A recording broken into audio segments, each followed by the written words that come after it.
James Twin for the untouchable true school sports.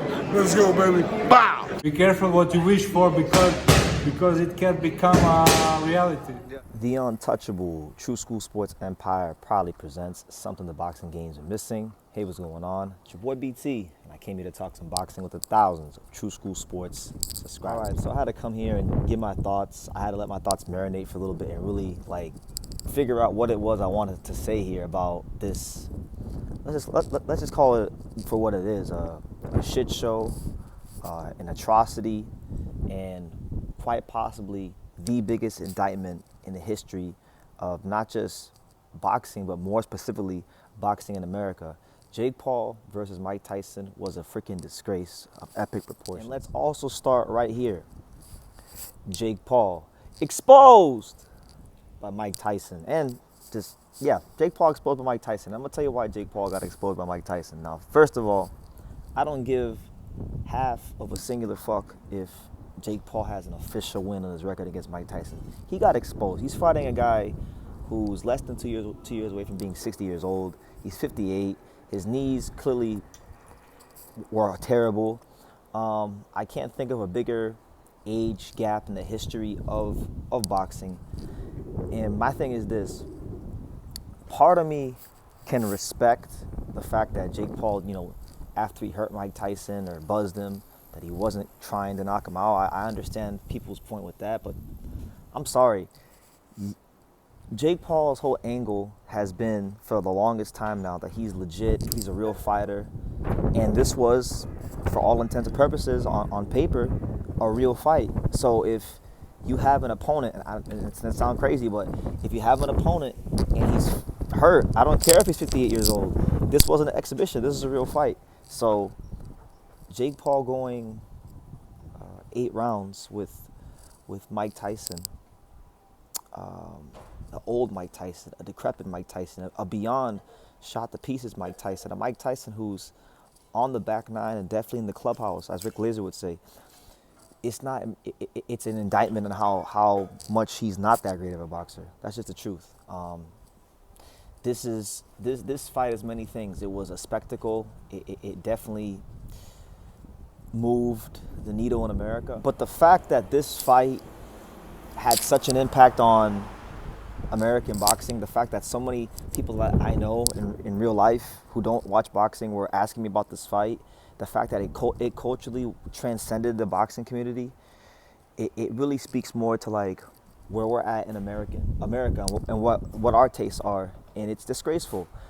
And I have an interesting perspective on it because, as many of you guys who watch the channel know, I'm in Japan right now, and I've had an opportunity to go to the Japanese boxing shows and kind of get a deeper look at how things are ran here. And I posted earlier in the week, before Jake Paul, Mike Tyson, that one of the biggest disappointments and realizations I've gotten being in Japan is how much of the fact that boxing in America is promoted so much like an entertainment product and not so much as a sport.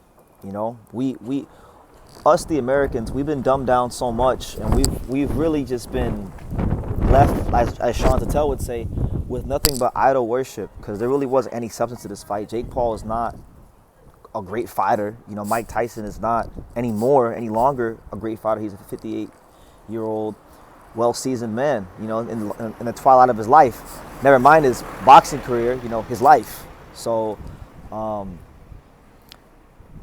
the saddest realization is realizing that boxing has been relegated to just pretty much only an entertainment product in America. And one of the other Jake Paul speaking points has always been that he's bringing so many eyeballs to the sport of boxing. And, okay, but if there's so many these eyeballs in boxing, why are all these fights in Saudi Arabia? Why is every American fighter, damn near, unless you're Gervonta Davis, why does every American fighter feel this need to have to go to Saudi Arabia if Jake Paul is so good for boxing in America? Jake Paul is not good for boxing in America. Jake Paul is good for himself. He's good for Jake Paul, and fair play to him. America's the land of the land of opportunity, and he's got opportunities to make a lot of money because people are entertained by stupid shit. So as I've said many times on this channel, you play stupid games, you win stupid prizes. And really and truthfully, not only did Jake Paul get exposed for not being really that good of a fighter,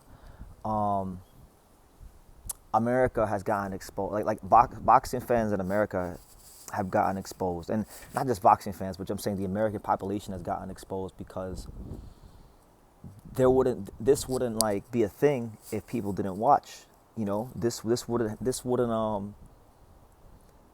happen if people weren't so interested.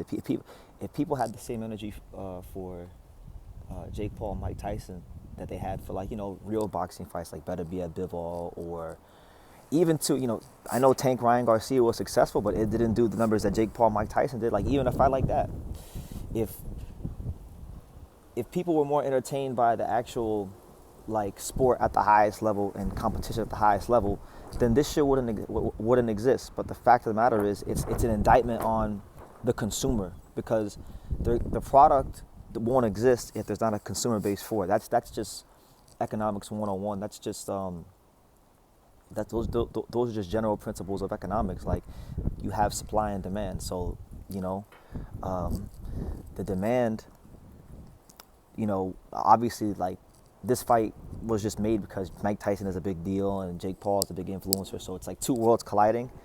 There wasn't necessarily a big demand for it. Like, nobody asked to see this fight, but once it got made and you saw the spectacle and you saw Jake Paul and Mike Tyson selling the fight, then obviously, yeah, then the demand became very high. And that's why they sold 70,000 plus tickets at Cowboy Stadium. That hasn't been done since Canelo Alvarez fought Billy Joe Saunders. So Jake Paul got exposed because him beating Mike Tyson, even if it is an official win on paper, it proves nothing. I respect Mike Tyson. It's really more of a credit to him, you know, being the fact that at 58 years old he can still go 8 rounds. It's really more credit to him. It's not a credit to Jake Paul. The one legitimate boxer Jake Paul fought, and let's just be honest, he fought Tommy Fury, and Tommy Fury, all respect to him as a fighter, Tommy Fury is an insanely low-level fighter in the grand scheme of boxing. You know, he never cut it. Like, he never was ranked in the top 15. He never was ranked in the top 30. He was never ranked. He's never been remotely anywhere close to being a relevant fighter in the cruiserweight division for his boxing ability. He was relevant more for his last name. And Jake Paul fought him. And granted, it was a close fight, but Jake Paul lost to Tommy Fury. So if you can't beat the Tommy Furies of the world, you're not a legitimate boxer. Like you're not gonna be no legitimate world-class fighter, like you say, and that's just what it is. So he got exposed. American boxing got exposed. The only winner in this, honestly, even if he lost on paper, is Mike Tyson, because he's 58 years old, so nobody's gonna critique him for losing to Jake Paul, you know, and going 8 rounds. You're damn near, you know, the average male expectancy is roughly what, like 70 something. So he's not that far away from, you know, dying in terms of the average male expectancy in America. So, you know, it's a W for him for being able to get himself into that shape and go and last that long in the boxing ring. And he made $20 million. And he made $20 million. You know, he made $20 million. He went 8 rounds. He didn't get knocked out. He's the only winner in this. The fans didn't win. Boxing didn't win. Jake Paul really didn't win. Even though he did win, he lost. You know, so he's got to step up at some point and actually, like, really prove himself. The last thing I'll probably say about this from the Mike Tyson standpoint is part of the reason why I think he took this fight is the same reason why Joe Louis came out of retirement when he should have came out of retirement when he was an old man too. And that's because Mike Tyson, you know, years ago had a lot of leeches around him, a lot of people that took money from him. And I don't claim to know his financial situation. I'm not going to say he's broke or nothing like that. But, you know, it's not like, it's been publicized in the past that Mike Tyson, like many fighters of yesteryear, had money taken from him, stolen, you know, didn't, you know, really look after his finances the best. And I think that played a role in the fight happening. So I think when I watch this fight, it's just a reminder to the fighters out there, like the young fighters or the fighters that are still active now, you got to really make wise financial decisions so you don't have to come back and do these little circus shows when you're a senior citizen like Mike Tyson, I think it highlights the fact that one of the things that needs to be taught to fighters in boxing is financial literacy, because really and truthfully, like, boxing doesn't have a union. You know, there's not like organization looking out for the fighter. So as a fighter, you're responsible for yourself. You're responsible for everything that happens in your career. And you have to make sure that you set yourself up during your career for life after boxing. You got to have, you know, smart investments, whether that's real estate or, you know, gold and silver or the stock market, whatever the case may be. You need to set yourself up so that when all this is done and you physically can't do this no more, that you can live a good life and you can have something to show for it. Because I know I've met so many fighters in gyms all across the world, in America, and everywhere, just everywhere I've been, in England. Like, I've met so many fighters over the years that dedicated their life to this sport, and in terms of like money and wealth and finances, they don't really have much or anything to show for all their hard work, blood, sweat, and tears. And how sad is that? You know, you don't want to have that. Who wants to go through that? Who wants to go through a sport as tough and as arduous and as demanding as boxing? Who wants to go through all that, have all this pain, have all your bones, your joints not work, and then at the end of it all, when you can't physically do it no more, now you know you don't got anything to show for it. And you know, sometimes fighters gotta work a regular job. You know, who wants to do that? You know, who wants to go through that? So I'll leave it at that. Those are just my thoughts on Mike Tyson, Jake Paul. You guys can leave yours in the comments down below. Make sure you guys take the time to subscribe. And like I say in every single one of these videos, you can love me or you can hate me, but I'm just a kid from Dania. So until next time, take care. Thank you for watching another video on the untouchable True School Sports Empire. For more great boxing content just like this, make sure you guys click right over here.